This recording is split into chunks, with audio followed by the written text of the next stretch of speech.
เขาดาวปีนี้มีไพ่สิบปีนี้เขาเนี่ยกาบร้ายหรอกนะมันมีคนลงถือประมาณ10 คน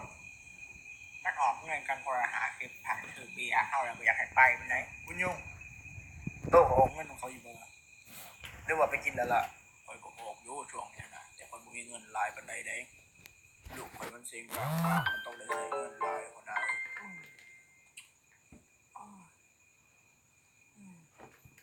ลูกว่าปีนี้ก็สิได้จัดนะ แกเอากว่าผู้ได้มีเท่าได้ก็หายถนัดก้อนแหละจะเป็นบ้าวะเขาว่าเขาบ่มีเงินเขาก็บ่ให้เฮาเลยบางทีเขามี20,000ดิซะเขาเช็ดได้แบบนี้เบี้ยมันก็บ่ฮอดล่างเลยคน10เอาจังที่แค่สะพอหนา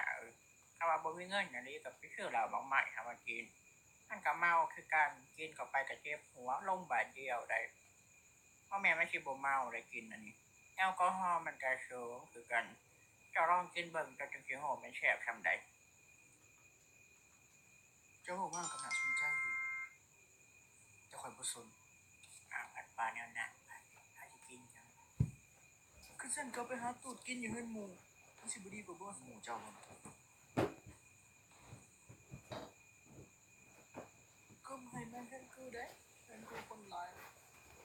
เอ้ามันจังซี่ซะสรุปว่าปีนี้เฮาไปหาตูดกินอยู่เฮือนหมู่สนิทเฮาก็ได้เนาะ